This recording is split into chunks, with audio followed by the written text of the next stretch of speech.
Hello everyone and welcome back to Mind Review. I am साक्षी कौशिक और आज की जो वीडियो होने वाली है उसका टॉपिक है job analysis and job design.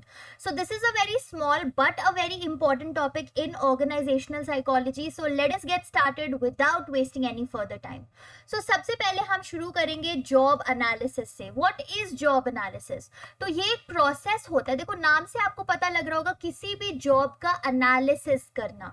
तो मतलब ये एक ऐसा प्रोसेस होता है जिसमें एक जॉब के बारे में जो भी पर्टिकुलर इंफॉर्मेशन होती है, जो भी इंपॉर्टेंट इंफॉर्मेशन होती है ना, कि इस जॉब के लिए अप्लाई करने के लिए कितना एक्सपीरियंस होना चाहिए एक इंसान के पास, क्या डिग्री होनी चाहिए, इस जॉब में क्या ड्यूटीज इन्वॉल्व होंगी, क्या रिस्पॉन्सिबिलिटीज होंगी, कैसा वर्क प्लेस होगा, ऑफलाइन होगा, ऑनलाइन होगा, हाइब्रिड होगा. So job analysis is that process जिसमें हम एक पर्टिकुलर जॉब के बारे में जितनी भी इंपॉर्टेंट इंफॉर्मेशन है वो सब जो है डिटर्मिन करते हैं.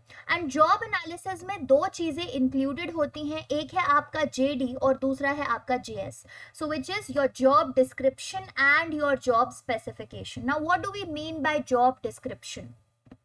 तो जॉब डिस्क्रिप्शन एक फैक्चुअल स्टेटमेंट होता है उन सारी ड्यूटीज और रिस्पॉन्सिबिलिटीज का जो एक पर्टिकुलर स्पेसिफिक जॉब में इंक्लूडेड है. सो दैट मीन्स अगर आपको कोई जॉब मिल रही है या आपको कोई जॉब ओपनिंग खोलनी है तो उसके जॉब डिस्क्रिप्शन में may be you will put on all the duties and responsibilities that a particular job requires, जिसके लिए आप ओपनिंग खोल रहे हो. दैट मीन्स कि क्या टाइटल होगा उस जॉब का. ठीक है, is it senior manager, is it assistant manager, is it assistant general manager, what is the title, what is the position that person will get if they get on to that job. ठीक है, उस job की location कहाँ पे होगी, क्या duties हैं जो एक एम्प्लॉय को उस जॉब के अंडर कवर करनी होगी, किसको रिपोर्ट करना होगा, वर्क प्लेस का इन्वायरमेंट कैसा होगा. सो जॉब डिस्क्रिप्शन में बेसिकली एक स्पेसिफिक जॉब से रिलेटेड जो भी ड्यूटीज और रिस्पॉन्सिबिलिटीज हैं और इंपॉर्टेंट इंफॉर्मेशन है वो सब इंक्लूडेड है. Whereas job specification एक ऐसी स्टेटमेंट है जो minimum acceptable human qualities that are necessary to perform a job properly. तो हम बोलते हैं ना कि इस जॉब पोजीशन के लिए अप्लाई करने के लिए आपके पास मिनिमम इतना वर्क एक्सपीरियंस होना चाहिए या मिनिमम ये एजुकेशनल डिग्री आपके पास होनी चाहिए to apply for this particular post.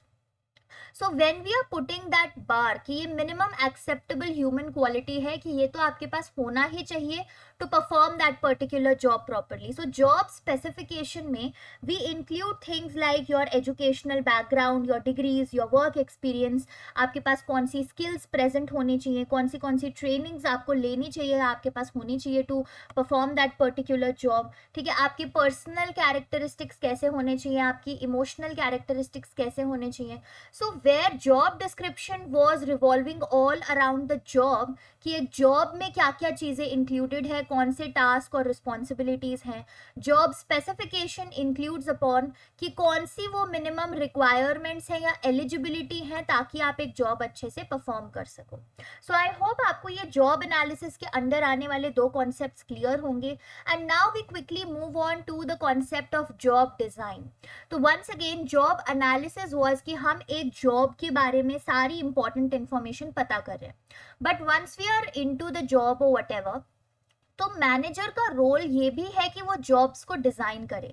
So it is basically the process of deciding on the contents of a job in terms of its duties and responsibilities.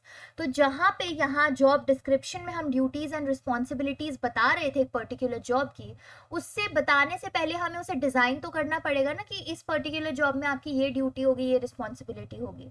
ठीक है, अब जॉब डिजाइनिंग के चार methods हो सकते हैं: job rotation, job enlargement, job enrichment and job simplification. एक एक करके समझते हैं कि इन जॉब डिजाइन मेथड्स का क्या मतलब है. ठीक है, या the job designing techniques. So the first one is job rotation. Job rotation एक हॉरिजॉन्टल ट्रांसफर है. So what do you mean by horizontal? Normal English अगर मैं आपसे पूछूं तो वर्टिकल और हॉरिजॉन्टल क्या होता है? वर्टिकल होती है ये स्टैंडिंग लाइन है ना, और हॉरिजॉन्टल होती है स्लीपिंग लाइन. तो हॉरिजॉन्टल से आप क्या समझ रहे हो? स्लीपिंग लाइन है, मतलब इसमें क्या है कि एक ही डिपार्टमेंट के अंदर, एक ही वर्किंग ग्रुप के अंदर, एक ही लेवल के अंदर. और वर्टिकल क्या है कि यहाँ पे कुछ एम्प्लॉयज जो थोड़े नॉट सो सीनियर हैं और यहाँ पे जो एम्प्लॉयज और सीनियर हैं. सो जॉब रोटेशन में क्या हो रहा है, एक हॉरिजॉन्टल ट्रांसफर हो रहा है, यानी कि within that working group employee का transfer. So there is an horizontal transfer of employee from one job to another within the same working group. तो उसी के एलिजिबिलिटी क्राइटेरिया में रिवॉल्व होते हुए उसी के वर्किंग ग्रुप में एक एम्प्लॉय को एक जॉब से दूसरे जॉब में ट्रांसफर किया जाता है. अब ट्रांसफर का मतलब ये नहीं है कि बिल्कुल देश बदल दो, ये कर दो, but it's just a job transfer. और ये क्यों करते हैं हम?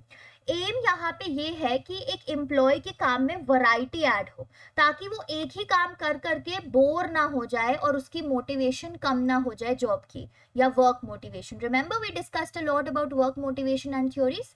ठीक है, तो अब वो अपनी जॉब से सेटिस्फाइड रहे. तो जॉब रोटेशन हम एक वैरायटी ऐड करने के लिए करते हैं, लोगों की जो बोर्डम है उसको रिड्यूस करने के लिए करते हैं जॉब रोटेशन, जहां पे हम एम्प्लॉय का हॉरिजॉन्टल ट्रांसफर करते हैं from one job to another. Horizontal line से आप याद रखेंगे कि वो within the same working group है. ठीक है, फिर आता है second type of job designing technique which is your job enlargement. Job enlargement is in terms of the quantity. ठीक है, कि क्वांटिटी के टर्म्स में हम जॉब को एनलार्ज कर रहे हैं, यानी कि जॉब वही है एक एम्प्लॉय की, हम उसकी जॉब चेंज नहीं कर रहे, बट उसकी जॉब में और ज्यादा टास्क और ड्यूटीज ऐड ऑन कर रहे हैं. Now why are we adding these task and duties? ताकि उसकी जो एक पर्टिकुलर जॉब है उसका स्कोप और इंक्रीज हो सके, वो अपनी स्किल्स को और अच्छे से वैरायटी में यूज कर सके उसी सेम जॉब में रहते हुए. सो जॉब रोटेशन तो था कि हम वैरायटी ऐड करें, एम्प्लॉय की जॉब ही मतलब सॉर्ट ऑफ ट्रांसफर करके उसकी जॉब का with in that working group, ताकि वो अलग अलग काम करे और उसकी स्किल्स जो है वो नरिश होती रहे और इम्प्रूव होती रहे, एनरिच होती रहे, और क्या है साथ में कि वो मतलब बोर भी ना हो. लेकिन जॉब एनलार्जमेंट में क्या है कि जॉब वही रहेगी, there is no transfer that is taking place, लेकिन उसी जॉब में हम और टास्क और ड्यूटीज ऐड करें. इसीलिए जॉब एनलार्जमेंट मतलब क्वांटिटेटिवली हम कर रहे हैं कुछ. एंड थर्ड है आपका जॉब एनरिचमेंट. अब काफी लोग जो है कंफ्यूज हो जाते हैं जॉब एनलार्जमेंट और जॉब एनरिचमेंट में. तो आपको एक ही चीज याद रखनी है, जब हम कुछ एनलार्ज करते हैं तो क्वांटिटी वाइज करते हैं, एनरिच करते हैं तो क्वालिटी वाइज करते हैं. सो जॉब एनलार्जमेंट वाज के क्वांटिटी वाइज आप टास्क और ड्यूटीज इंक्रीज कर रहे हो एक इंसान के जॉब में, और जॉब एनरिचमेंट क्या है कि आप क्वालिटी उसके काम की इंक्रीज कर रहे हो. अब क्वालिटी कैसे किसी काम की इंक्रीज कर सकते हैं कि भाई उस इंसान को ज्यादा फ्रीडम दी जाए अपने प्लान्स बनाने में, अपने डिसीजंस लेने में, चीजों को कंट्रोल करने में. सो जिस भी वर्क प्रोफाइल में वो इंसान है उस वर्क प्रोफाइल में उसको ऑटोनॉमी प्रोवाइड की जाए, उसको फ्रीडम प्रोवाइड की जाए in planning, making decisions and controlling. तो वो होता है आपका जॉब एनरिचमेंट. और ये जो टर्म है जॉब एनरिचमेंट की, ये कॉइन की थी हर्सबर्ग ने. Do you remember who is Herzberg? काफी वक्त से ऑर्गेनाइजेशनल साइकोलॉजी के पेपर कवर करते हुए आ रहे काफी टॉपिक्स. हर्सबर्ग ने दी थी मोटिवेशन हाइजीन थ्योरी, है ना, two factor theory. If you do not remember please go back and watch the previous videos. ठीक है, लिंक डिस्क्रिप्शन बॉक्स में है प्लेलिस्ट की.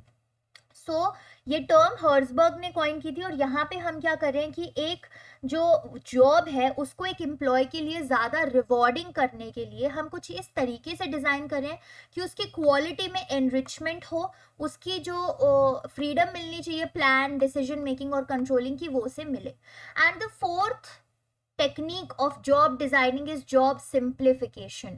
सिंप्लीफिकेशन करना है जॉब की. ठीक है, नाम से आपको सारे टर्म्स एग्जैक्टली क्लियर हो रहे होंगे. सो यानी कि एक जो बड़ी जॉब है, सपोज एक बड़ी जॉब है, उस बड़ी जॉब को मैंने ब्रेक डाउन किया small small simpler simpler task में, और वो जो स्मॉलर जॉब्स निकल के आई उस एक बड़ी जॉब से, उन स्मॉलर जॉब्स को जो है मैंने अलग अलग एम्प्लॉयज को असाइन कर दिया एज इंडिविजुअल वर्क. तो मैंने क्या किया, जॉब को सिंप्लीफाई कर दिया एम्प्लॉयज के लिए. एक पूरा बड़ा चंक ऑफ वर्क एक ही एम्प्लॉय को देने के बजाय उस बड़ी जॉब को छोटी छोटी जॉब्स में डिवाइड किया, ब्रेक डाउन किया, और उन छोटी छोटी जॉब्स को अलग अलग एम्प्लॉयज को एज इंडिविजुअल वर्क दे दिया. इससे हुआ क्या कि हर एक इंसान को सिंप्लीफाइड वर्जन में वर्क मिला and they will do it more effectively and will be satisfied with their work. तो ये कुछ 4 टेक्निक्स हैं आपके जॉब डिजाइनिंग की: job rotation, enlargement in terms of quantity, enrichment in terms of quality, and job simplification. So with that we come to an end of today's video. I hope कि आपको कुछ information मिली होगी about job analysis and job designing techniques. It is an important topic in the field of organisational psychology and paper MCQs में भी आ जाता है. So that is it for today's video. I hope that you have subscribed to the channel and also clicked the bell icon. So have a good day and we'll meet in the next video.